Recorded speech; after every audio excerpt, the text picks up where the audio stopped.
Om Swastiastu.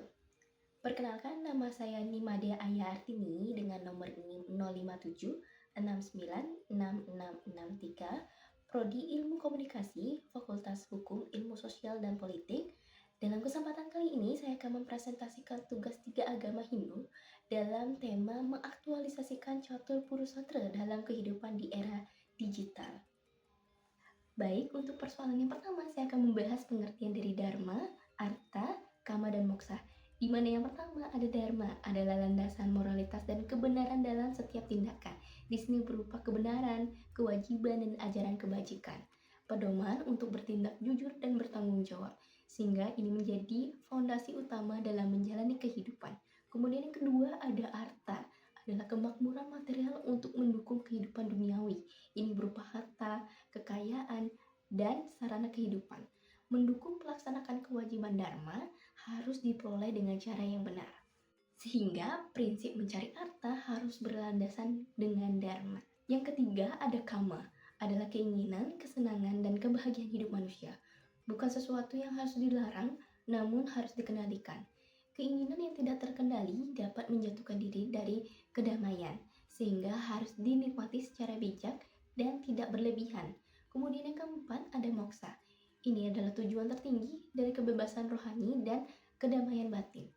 Dalam bersatunya Atman dan Brahman atau ide Sang Yang Widibasa. Kebahagiaan sejati yang bersifat kekal atau Satchit Ananda. Dan juga merupakan puncak dari perjalanan spiritual manusia.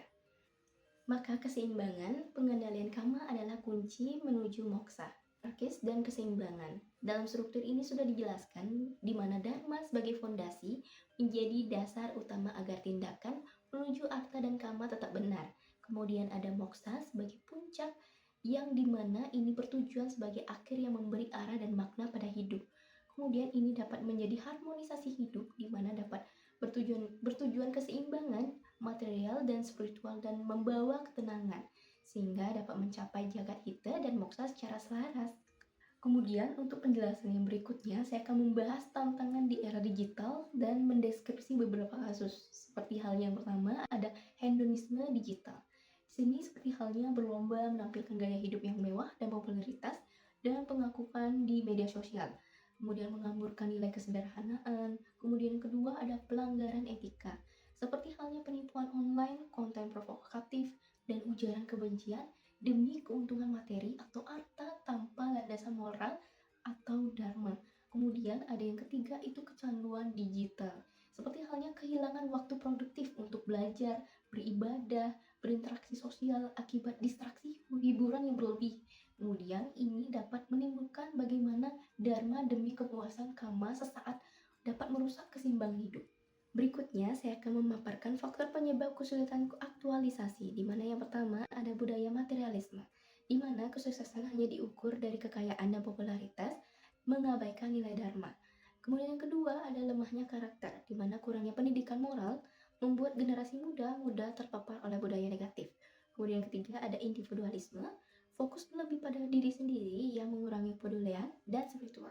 Kemudian yang keempat, minimnya kontrol diri, di mana ketidakmampuan pengendalian hawa nafsu dan keinginan sesaat yang merugikan. Kemudian yang kelima ada distraksi teknologi, di mana hiburan digital yang menyebabkan kecanduan dan menurunkan konsentrasi dalam beribadah. Dalam hal ini dapat disimpulkan ada tantangan internal dan eksternal di era disrupsi. Kemudian saya akan membahas kondisi ideal yang dapat diharapkan. Kehidupan yang seimbang antara kemajuan teknologi dan nilai-nilai spiritual Catur Purusatra, di mana yang pertama dalam teknologi positif, menggunakan perangkat digital untuk belajar, bekerja, berbagi ilmu, dan memperkuat nilai spiritual. Kemudian dalam integritas digital, mencari penghasilan atau arta melalui platform digital dengan tetap menjunjung tinggi kejujuran dan etika. Kemudian yang terakhir ada kebijaksanaan, menikmati hiburan digital secara bijak tanpa melupakan kewajiban kepada Tuhan, keluarga, dan sesama, hingga mencapai ketenangan batin dan kebahagiaan sejati di era modern ini. Selanjutnya, untuk landasan sastra Hindu yang bisa saya jabarkan di sini, yang pertama adalah dalam kitab Bhagavad Gita, Romawi 3.21, di mana ada arti yat acara tisaretas tatat evatarujana, yang diartikan apa yang dilakukan oleh orang besar akan akan diikuti oleh masyarakat, di mana ini bertujuan pentingnya menjadi teladan atau role model dalam perilaku bijak saat menggunakan teknologi dan media sosial.